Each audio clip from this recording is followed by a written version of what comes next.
Hey, how are you? Hi. Hi, Andrew.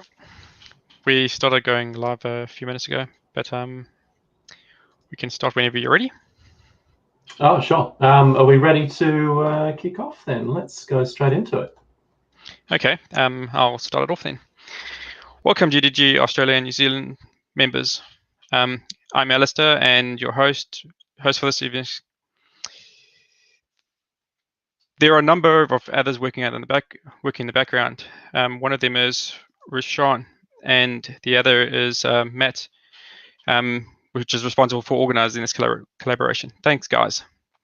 Tonight we have Andrew Haschka, the technology practice lead at Google Cloud.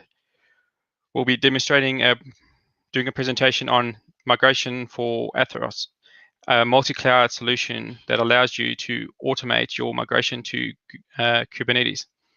If you have any questions about tonight's talk, please leave them in the chat and they will be answered at the end of the talk. I'll now hand over to Andrew, which will give us a rundown on the automated migration to Kubernetes, his presentation. Take it over, Andrew. No problems. So I'll just share my screen. Assume everyone can see that now. So my name's Andrew Haschka. I look after application modernization for Asia Pacific. And I guess the topic that we're covering today was requested from a number of different GDGs all across Asia Pacific. I'm based in Sydney, but I tend to cover all of the communities where possible. So many of the organizations and customers that we're speaking to right now are running workloads in a number of different modes. They've got traditional Windows and Linux virtual machines. They've got maybe a little bit of containerization. They're running a mixture of both on premises in addition to in the cloud. And this is typically what I'm seeing resonate in some of our analyst reports as well, where I guess the view on over 90% of workloads running on-prem seems to be the starting point for many customers' journeys. But many of them, over 80%, typically have a multi-cloud strategy, and many have already adopted some form of hybrid cloud, a mixture of private and public. And most of the new greenfield apps that we see, over 70% of them are typically deployed in containers. And many of the ISVs that we work with are building their new releases of applications for containers too. So think about what we're trying to solve. This is one of the views that we often get when we start talking to organizations around Kubernetes. And Google has had a very long history in modern applications, from the birth of our own Borg as a distributed data center platform in 2003 through to the evolution now with Google Kubernetes Engine and then Anthos, and extending the portfolio to service mesh, config management, and many other things. But starting that journey is not often easy for organizations, and adopting open source technologies is typically quite challenging. So these are some of the things that we are trying to make easy. Typically, manual containerization is hard because legacy applications use commercial off-the-shelf frameworks. And in some cases, there's no knowledge at all around the logic of the application. There's no access to source code. It's extremely time-consuming to rewrite and move these applications to containers. The other thing is around the complexity of stateful multi-tier apps. You might have virtual machine-based storage and networking, and the need to adapt to container-based storage and networking can provide some obstacles, and the need to migrate large volumes of data can also be a bit of a challenge. And the last one there is around application lifecycle and management.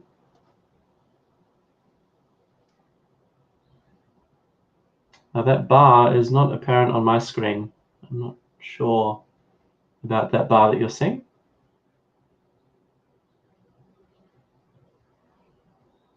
Apologies for that, but we'll continue on with the content. So lifecycle management of apps. So typically the lifecycle management of more traditional waterfall-based delivered applications is slow, it's error-prone in not only deployment, but upgrades and new feature releases. It's typically very hard to transform to modern container management from these older lifecycle practices. So these are typically some of the major blockers that organizations have for adopting modern solutions. Now, if you think about Migrate for Anthos and where it comes in, we're going to abbreviate Migrate for Anthos through this deck with M4A. And I guess if we think about where customers are at in the beginning of the process, they're really in the blue area, having a large chunk of workloads running on traditional infrastructure. But as enterprises become aware of modernization benefits, increase development velocity, in time to market, improve reliability and cut costs, they start to develop digital native apps, and very slowly they grow in the yellow section that you see there, which is on the right. And it's organic growth with new development. But the blue section can remain for years and a very big piece in proportion to the slowly growing yellow section. So 3 key focus areas that we're looking at off the back of this is we need to maintain 2 different environments, which can increase costs, limit the focus on modern development.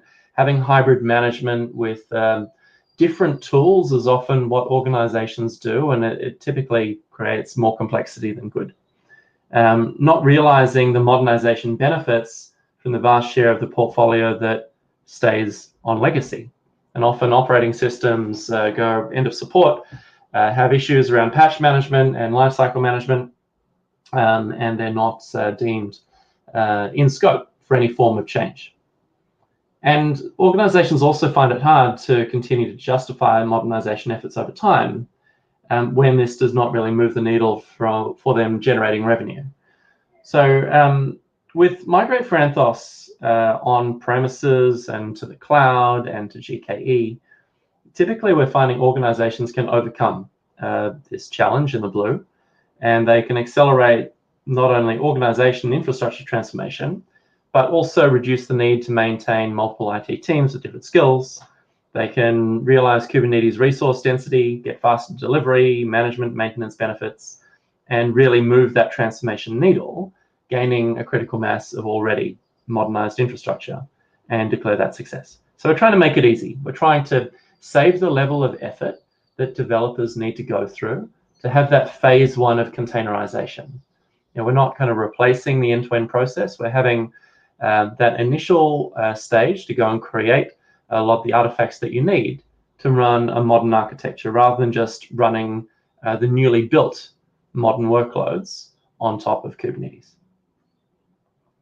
Now, in terms of how CIOs and CTOs are thinking about this value proposition for their businesses, realizing Kubernetes and Anthos and Google Kubernetes Engine benefits by moving those legacy applications to containers, typically the value prop there is around, well, there's very limited cost in terms of having that automated approach. And we'll show you what that looks like as we go through.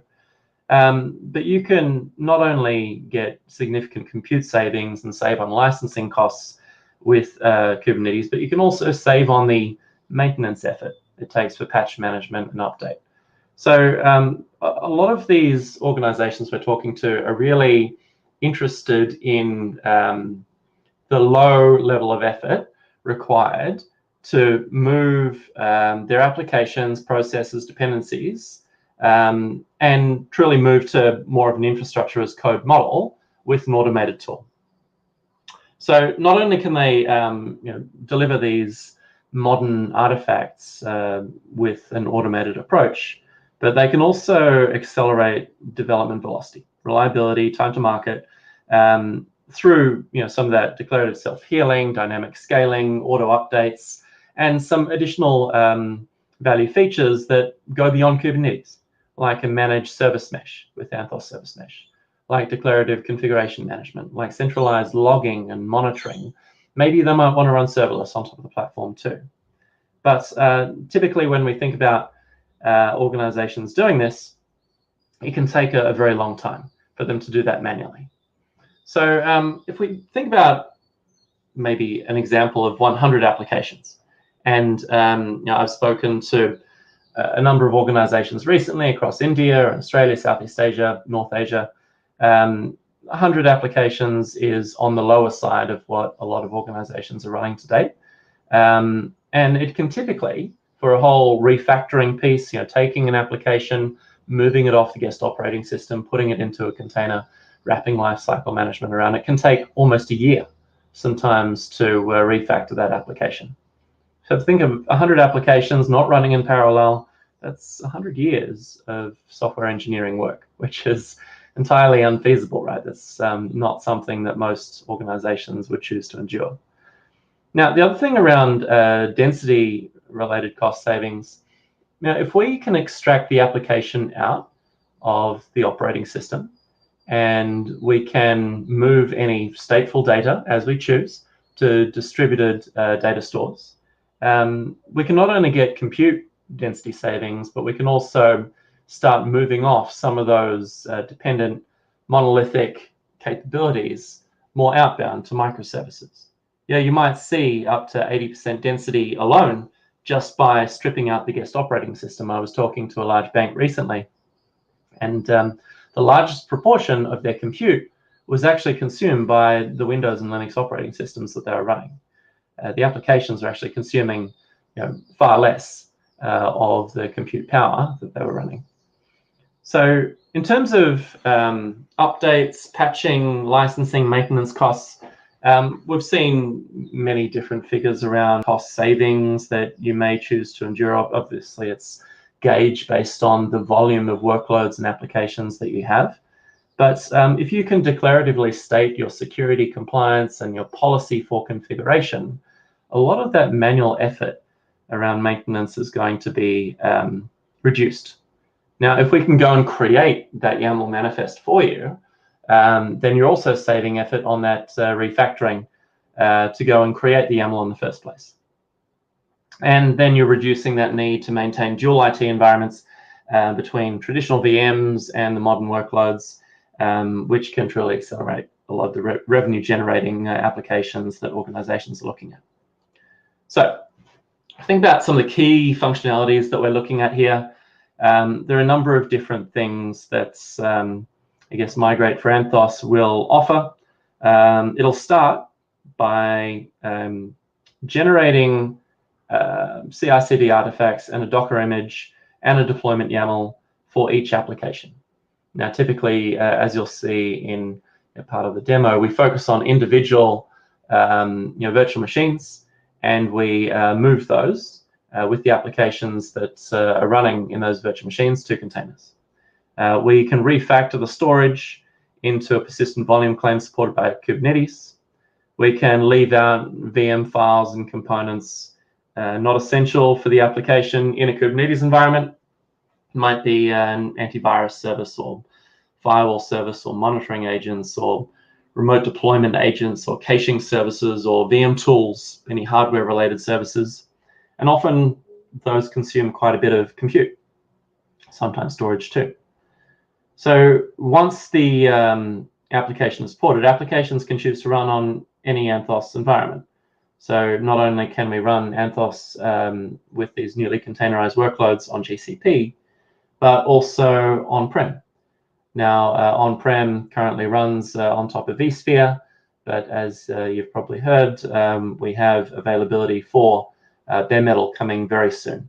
So look out for that in the next couple of weeks. But that will definitely offer flexibility for organizations who are running CentOS and Ubuntu and Red Hat Linux, many different options out there to provide that flexibility for what you run on premises. And you can run that independently of the Migrate for Anthos deployment. So I guess in terms of where we're pulling from, you may have an existing virtual machine-based environment running on VMware. It may be running on Amazon, EC2, or Azure, or Google Compute Engine. And you may choose to move to a target environment of Google Kubernetes Engine or Anthos on GKE or Anthos on-prem. or maybe even at the edge. So supported workloads, primarily, we started this with a view on Linux, and we do have beta availability for Windows. So you'll see general availability of Windows support in the future. But if you'd like to, use the beta version, you're more than welcome to try that out. So in terms of how you might engage with Migrate for Anthos, you can use the Cloud Console. And we noticed a lot of organizations that may have used VM Converter or Platespin or any of these P2V or V2V migration tools do appreciate that graphical user interface. And I'll show you what that looks like as we go through. You can also use CLI. We'll talk about some of the CLI commands and API too. So one of the things I often get asked is around, well, how do we know if our workload is appropriate for containerization? And I've got some examples around what you may consider from a more manual approach, but we've also got an automated workload fit assessment tool where you could evaluate how reasonable it is to go and containerize the workload that you're considering. So the end-to-end journey typically looks like this, where we would often recommend doing that discovery first. Go and do your workload fit assessment tool. If you don't have too much detail around all of the virtual machines and applications and dependencies that are running, and I've worked with many organizations that want to start modernization, but they don't really know what VMs they've got and what dependencies they have. They may choose to run StrataZone. Now, StrataZone is a free assessment where we can go and automatically discover all of the VMs and apps that you might be running. So we could map dependencies between those and their utilization, and we could extract a report that will talk about what applications are actually running inside the guest operating system, and we could help you evaluate which of those might be some good initial candidates, which of those might be a little bit more labor intensive to go and adjust certain things. Maybe more proprietary workloads might require a bit of effort or a bit of a move to something more open source. Now, on the flip side to that, also noticing a whole raft of organizations looking to embrace SRE and DevOps-based cultures, as I'm sure you all are, being part of the GDG. I'm not sure how many organizations have benchmarked themselves against other industries and other organizations yet, but we acquired a company called Dora, DevOps Research and Assessment Organization, in 2018, which does exactly that. It basically benchmarks how you go and deliver software and your practices based on what details we can collect from you, and then produces a report around some things that you might want to focus on, maybe trunk-based development or version control or moving to a loosely coupled microservice-based architecture. There are a whole bunch of things there that we could go through that might help you understand how you could elevate the capability, maybe piece by piece. So we could definitely do that with Dora as well as part of the process. Setting up that cloud foundation, the landing zone, your endpoint for those modernized workloads is going to be the next step, and then creating the migration plan, and we'll see what that looks like as we step through these slides as well. With Migrate for Anthos, in addition to creating those CI/CD artifacts and Docker images. So in terms of how it works, once we've identified the workloads on-prem in the clouds and physical servers, and we migrate with Migrate for Anthos, auto-containerizing those workloads, migrating both the data and state, or just the image if you have no data associated with your app. Then you can move to running that workload with the observability and manageability, monitoring, logging, etc. You can have that single pane of glass view across public cloud to on-prem, centralize your logging, monitoring, and provide that managed service mesh. So the workflow in terms of moving to a Migrate for Anthos solution is, well, you'll need to set up the processing cluster to start with. And you'll need to deploy the software to an existing cluster. Some customers are more comfortable with deploying the software in a separate namespace. The processing cluster does not have to remain existing for the long term, and it can be potentially deleted after the migration is done, if you like. The next step is to define a source environment where the VMs are coming from. So you might have VMware as a source, and this will include some of the Migrate for Compute Engine definitions, maybe as a manager IP address with cloud extension details. We've got a lot of details on our docs on how to configure these source environments. And then there's the generate and review a plan step, where you're using the Migrate for Anthos tool to specify a source virtual machine and the source environment from which you take the virtual machine. And you also specify the migration intent, whether you'd like to extract the VM as an image, data, image plus data, or persistent volume, which is basically what we've been offering for a while. So the migration plan is essentially a YAML file, and it's implemented as a CRD, so you can edit it.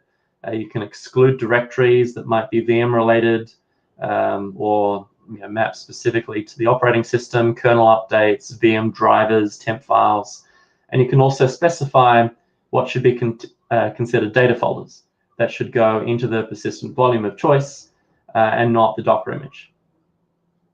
The next step is to generate artifacts based on the edited migration file and the desired intent. So the output for that could be a Docker image, Docker file, deployment YAML that then helps you run the containers for the created image. So the image will be placed in the Google Cloud repository. The Docker file and deployment YAML files will be placed in Google Cloud Storage, and the persistent volume will be placed by default in Google Compute Engine, but you can decide to specify the persistent volume of your choice that is supported by Kubernetes. It could be Elastifile or Robin or NetApp or Portworx file store, and the persistent volume will be stored accordingly. So in terms of the setup using the unified CLI, which is MIG-CTL, the MIG-CTL command set is relatively straightforward. So initially, you've got a MIG-CTL setup install where you run once, and then the MIG-CTL source create, and you choose your source, MIG-CTL migration create, and then your migration, and then you can review and edit that migration plan either inline through the UI or through CLI, and then the MIG-CTL migration generate artifacts and your migration file there. And that's where you go and generate those container artifacts. So in terms of on-prem, thinking about existing vSphere deployments to date, a lot of organizations we're talking to around modernization are running vSphere 6.5, 6.7, and in some cases, they're coming to the end of general support of certain versions, and they're keen to maybe move off the hypervisor onto a cloud platform to reduce the effort of maintenance and maybe get better density. So you could use the MIG-CTL command to basically provide that structured workflow for Anthos on-prem. So you could migrate VMs on the same vSphere cluster to where Anthos is deployed on top of vSphere. So part of the roadmap that we'll have is for Windows support. I mentioned we're in beta. But basically, Windows support is tied to Anthos on-prem roadmap for Windows support, which we can share with you under NDA. It's imminent, I guess, in terms of being available. But definitely reach out to your Google team if you'd like some more information on that. Now, the Linux workload fit assessment tool is basically this tool set that allows you to streamline the assessment of which workloads you should move first. So you may choose to run the tool over a set of workloads that you think are good candidates, and then it'll come up with a fit score with a bit of a glossary. It might provide information on identified issues, instructions on some next steps. If you'd like some more details on that, the full link is available here in the chat. So feel free to click on that and you can see some more details there too. But free to run and can maybe complement what I previously spoke about with StrataZone. So StrataZone could be run by our Google pre-sales team, the Linux workload fit assessment tool may be something that you choose to run yourself. Now, in terms of the sweet spot for Linux workloads, how do we know what applications are actually a good fit? We know that there are certain types of applications and platforms that are not fully suitable yet, for running as containers. So we want to compile a set of best practices in our documentation and provide the essence of that, which is the workload that's in the user space can often be one of the more focal areas that we need to look at in terms of, is it a good fit or not? So what we're finding work well for containerized workloads from more traditional operating systems might be web or GUI related applications, application servers, business logic related workloads. You could even consider multi-tier applications, LAMP stacks and WordPress. We've got a number of demos that we've done for WordPress and custom websites and CRMs and any of the apps that you may have deployed potentially in open source could be some good candidates too.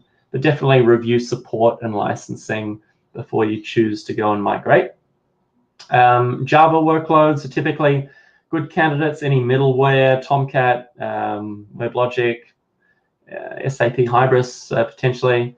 Small and medium databases could be reasonable approaches for stateful containers.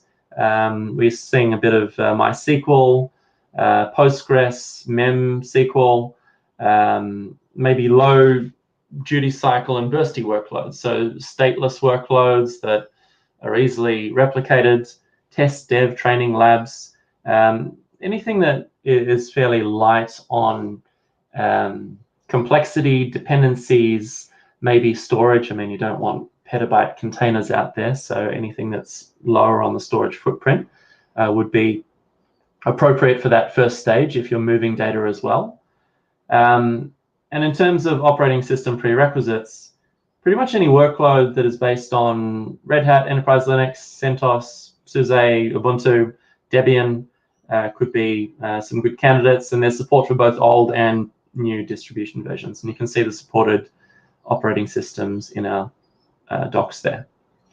So I guess if you're considering a mixed deployment where you're containerizing some, but then you're having some other portions of the workload run elsewhere, maybe those with special kernel modules or database VMs that don't fit into Cloud SQL or hardware-specific licensing constraints, you might choose to move those to a compute engine or Oracle Bare Metal Service on GCP or SAP on GCP or somewhere else. But basically, it wouldn't stop you from moving the entire application. You could just choose to move the parts that were most appropriate.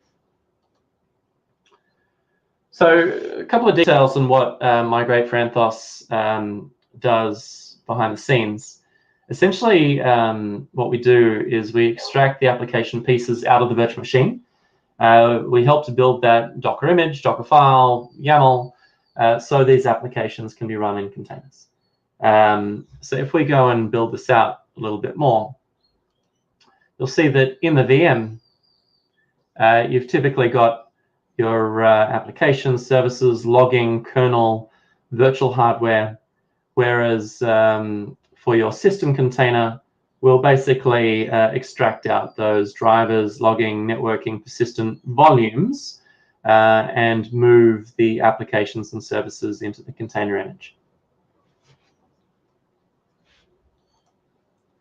So extracting and transforming that legacy workload, you would likely choose to remove some of those things like the kernel and drivers, the management agents, some of the logs, and the automated conversion would allow you to capture in two layers. So the first layer being that user mode system, and the second layer being the Migrate for Anthos runtime on top of or consuming your persistent volume of exported data.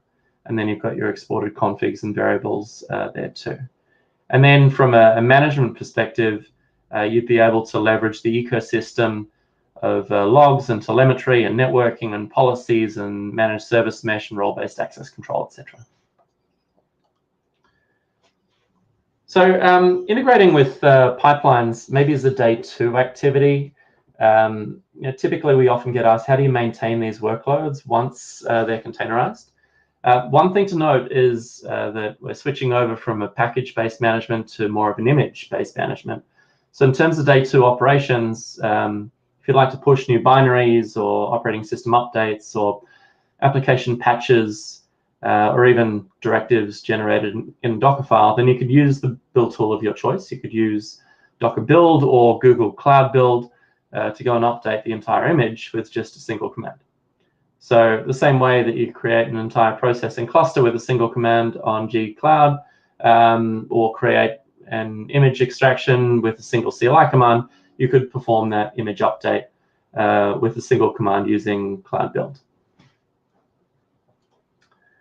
So if you look at the example generated Docker file, you would see something similar to this, which is the layer that comes from the captured image, and we call it the non-runnable image, since it contains the extracted system. That by itself cannot run in a container. It requires the other piece, which is the runnable layer, which is a Migrate for Anthos component that is deployed and defines the entry point of the container to execute. So this allows deploying containers from images in any GKE or Anthos environment independently from the Migrate for Anthos software. So in the non-runnable layer, you can apply whatever needed changes you have to your original system. If it's Ubuntu, you can use apt-get. If it's SUSE, you can use Zipper. Red Hat, you can use Yang. Then you can basically perform whatever copies or executional scripts you might need to use in regular containers or anything you would otherwise use in the VMs for on-prem. But now you're just doing it at the image level, not the instance level, if that makes sense. So supported operating system types, I mentioned it's on our public docs, but I thought I'd summarize it briefly here as well. So support for CentOS and Debian and RHEL, SUSE and Ubuntu. Now, depending on whether you're running on Google Compute Engine or with VMware or AWS or Azure, you would have some different versions there to consider. I won't go through all of them here, but good for reference. And if you refer to our public site, you can see the full list as you need it. Now, if you think about what it looks like, Migrate for Anthos in the Cloud Console, integrated with GCP, so you can log in to Pantheon, the Google Cloud Console, go to the Anthos option, and choose the Migrate to Containers option there. I'm going to show you a little bit as to what that looks like as we step through. But you could choose to go and do multiple jobs at the same time to operate at scale and monitor them simultaneously. You could have that end-to-end migration flow where you can go and review the migration plan and map out those CI/CD artifacts that were created in parallel as well. And it'll support both Linux and Windows workloads, although Windows, as we mentioned, you'll need to evaluate your endpoint, whether it's Anthos or GKE, and the supportability for Windows containers on those platforms. But all of our public documentation talks about what's currently available, and the rest is forthcoming. So I guess as a starting point, if you go and click in on Anthos on the Cloud Platform Control Plane there, you'll see down the bottom the option to migrate to containers. And then you've got the option to create a migration job. So first you'll need to select your source and your virtual machine name, and then the migration intent. And we talked about the option to have both container image and data extraction for stateful workloads. And then you give your job a name, and we're called as test. So you've got the how-to guides there as well if you need some help setting up the source and understanding the full migration intent. But after you've reviewed that, you can go and click on Start Migration. And then once you've chosen Start Migration, you'll see the job show up in the list here under Migrate for Anthos. So you can see your job name and the intent and the source, and it'll start to generate the migration plan. And then once it's done that, you'll be able to review what that migration plan looks like and then generate the migration artifacts. So you can see the full activity, and then right next to activity as a tab, you'll see the artifacts that are created right next to the logs. So once that migration plan has been generated, you've got options next to the job there, where you can essentially choose to review and edit that migration plan for some of the reasons that we spoke to in some previous slides. And you could also choose to generate those artifacts so you can start running. And you can see here under artifacts, once the process has been completed, you've got access to your Docker file there, the image file, and the YAML file. So that makes it all readily consumable through the GUI, and you can basically start deploying your app. So here's an example of the migration plan, where essentially the kind of YAML that we've got here is a migration plan. Target base version was a Windows container, and we can see some of the parameters there that we could choose to change, maybe port bindings and protocols and physical paths and those types of things that we may have as organizationally dependent. And the Docker file looks a little bit like this, where you can see we're running Windows Server Core as an option here, just to show you that Windows containers do actually exist. And we've got the full, I guess, example spec of the Docker file image there. We could choose to remove the default IIS website. You could copy certain things and add certain things as well, in addition to your Migrate for Anthos entry point wrapper down the bottom.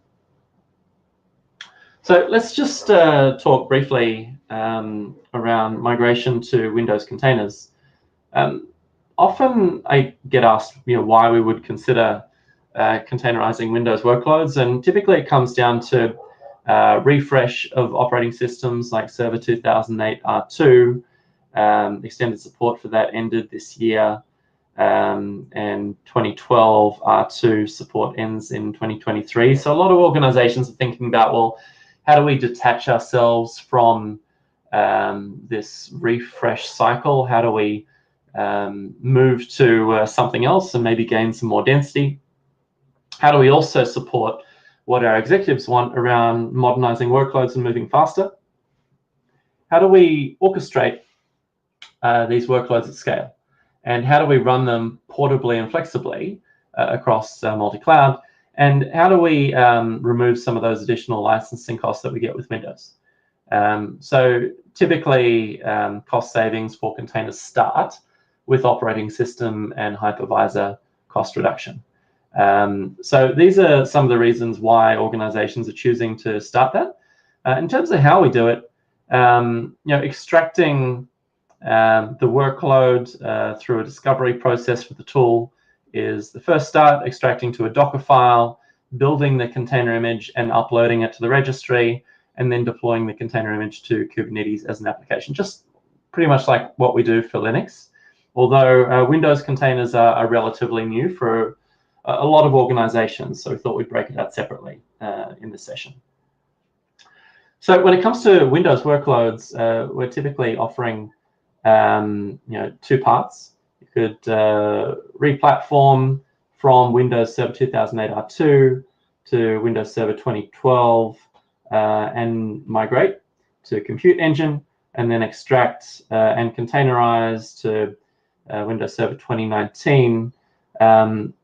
The differences from the Linux use case are around supported services, or supported sources rather. So right now we only support Google Compute Engine as the source for Windows application modernization. We do have roadmaps though to support VMware and Amazon and Azure as direct sources.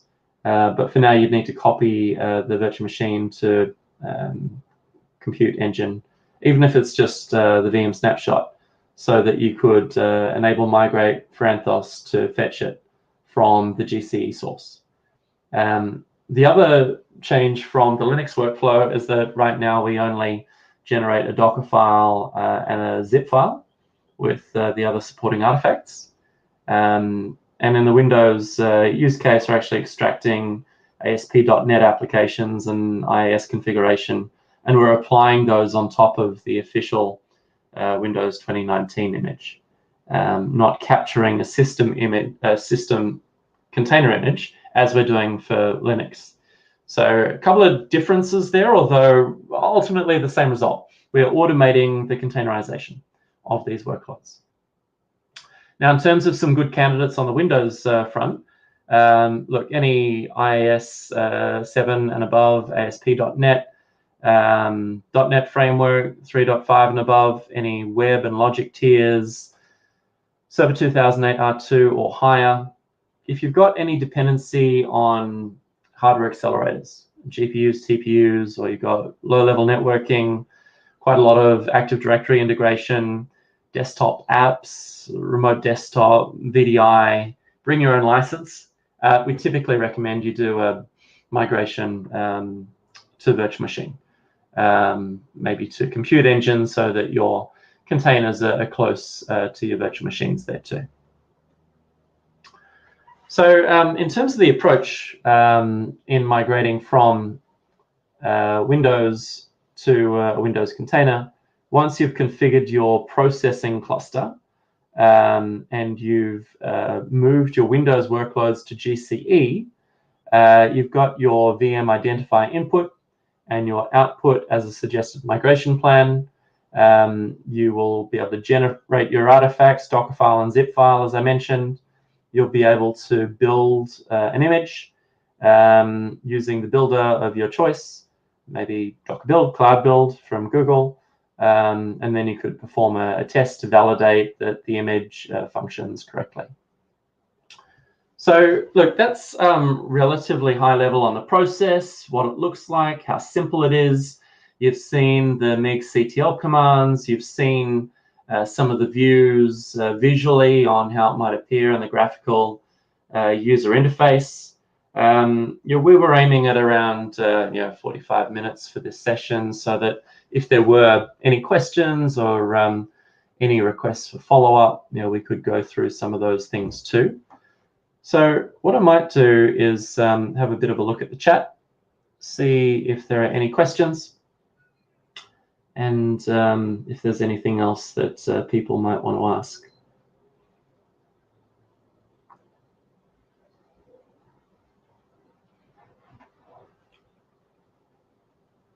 Feel free to put some things in the chat if you like.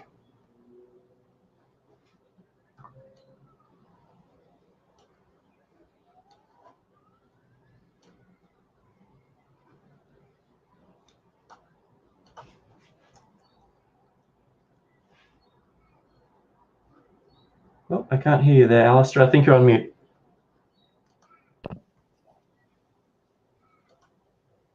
Oh, there you go. Thank you, Andrew. That was a great talk. It definitely answers some of my questions about Anthos and Migrate tools for it. When I last looked at it, you didn't seem to, or you didn't support on-prem, so it's great that you guys got that going now. Yeah, I've had some questions recently, and if we still had time, I could maybe go through some of the answers to those, if that was of interest, and if we had the time. Yeah, but we've got plenty of time.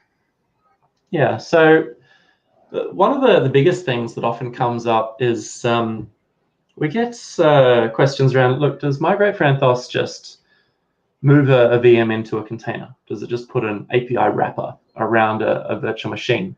And as we've kind of seen through the content today, that's not true. Migrate for Anthos actually extracts the application user mode and data outside of the virtual machine and creates those CI/CD artifacts that support the image-based management and data operations. So we are actually taking out a lot of that manual effort and saving developers, SREs, DevOps professionals a lot of time by doing that. I guess one of the other things is around whether we break up the monolithic applications into microservices, and whether we just create system containers, and how we support the journey to 12-factor apps and a fully microservices-based architecture. I guess with Migrate for Anthos, what we're trying to do is tap into resource density and provide management savings. So we can provide modernization benefits to operational teams that manage the infrastructure, but also to developers that might need to do a lot of that refactoring. In terms of breaking up the monolith, a lot of that can, I guess, be more of a conversation that we need to have around the application and how it's interacting, and maybe even dependencies between the services that are running. Because I've had some customers move different microservices out to different areas, and they might notice increased latency, or they might notice errors or downtime or outages as a result. So dependency mapping, as you start to break out those microservices, is going to be key. But we can definitely help do that. And I spoke about Dora as part of this session. And if we're going to have a next step and something that we can help you with, why not evaluate the culture that you guys deploy software with, or go and evaluate the dependencies between your applications with something like Stratazone or the workload fit assessment. And I would say those are two of the most topical questions that often come up. Now, if I think a little bit further on the journey for some customers, a lot of them are really interested in not only containerizing workloads, but also what they can do to build applications that might have dependencies on some of those more modern stacks that now exist. And part of that needs to come from an approach on discussion around, well, how do you build your applications now? And how do we have a set of shared services that can be leveraged automatically as part of those pipelines? So, just three kind of things that often pop up as we have these conversations, but very open and interested to explore discussion topics further if people wanted to know more. Yeah, one thing I noticed when you were talking in the first couple of slides, you were talking about infrastructure as code. Is that just on the YAML side of things, or is there something else that you're referring to at that point? Yeah, I guess when people think of infrastructure as code, maybe they're thinking about Terraform, maybe they're thinking about some other things out there.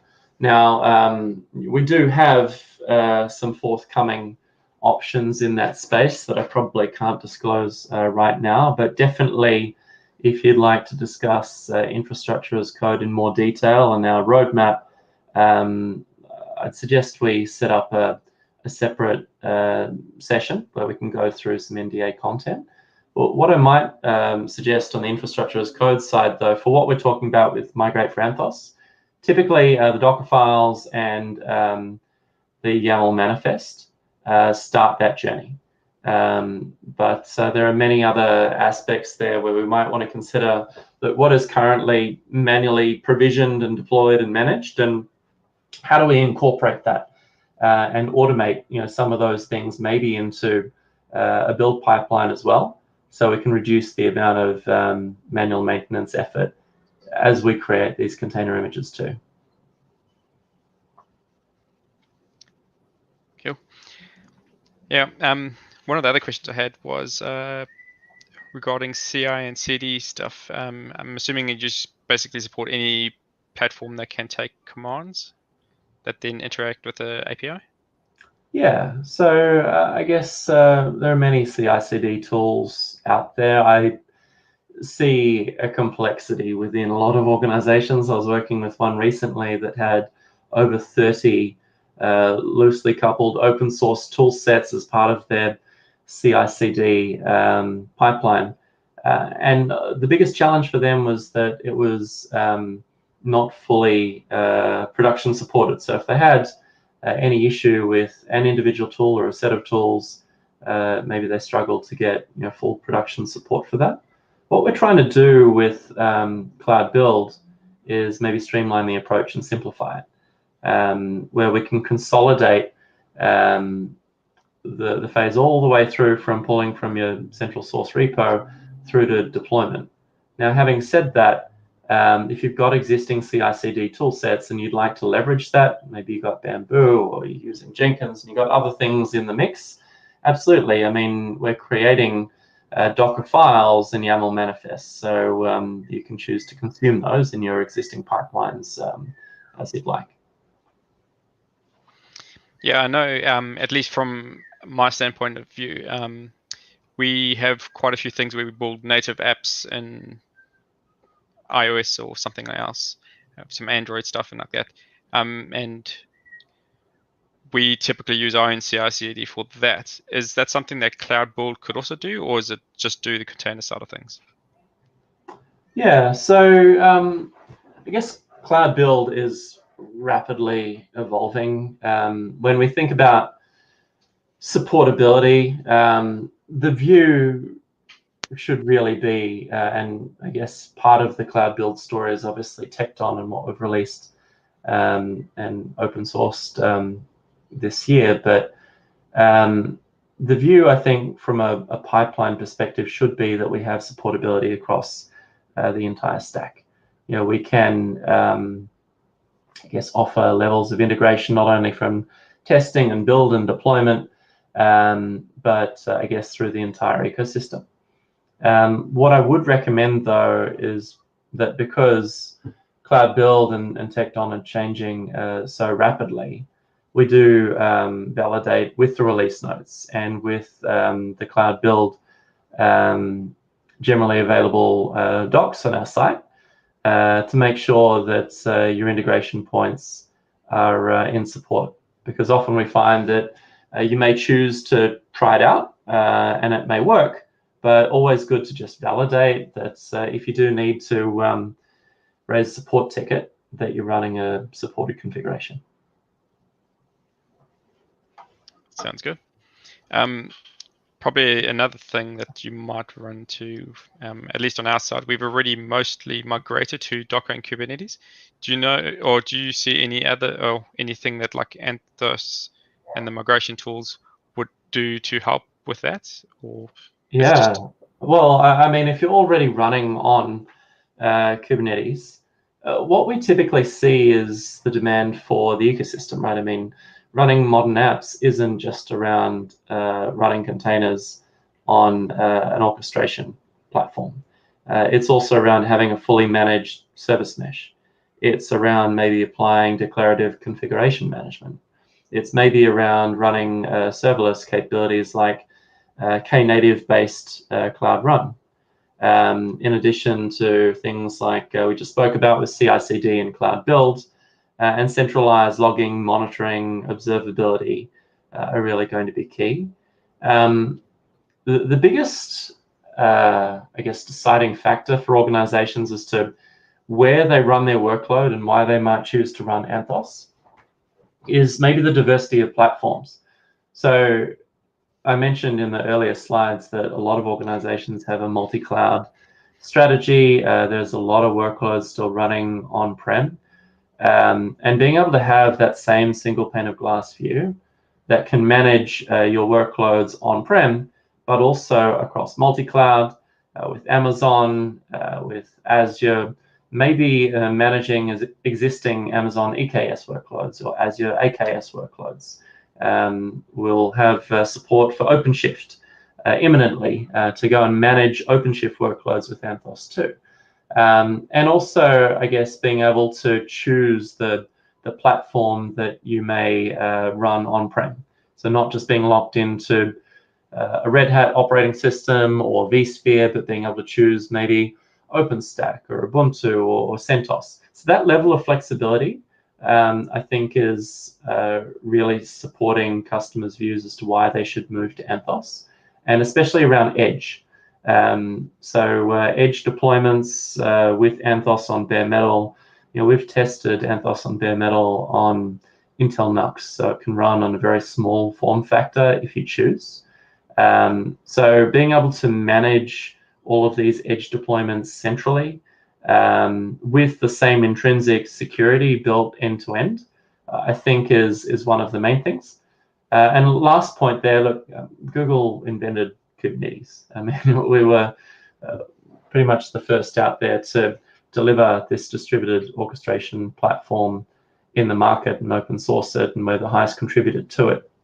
So we often find that even Kubernetes itself, with GKE, which obviously falls into the Anthos portfolio, has some of the highest stability and performance in the market too.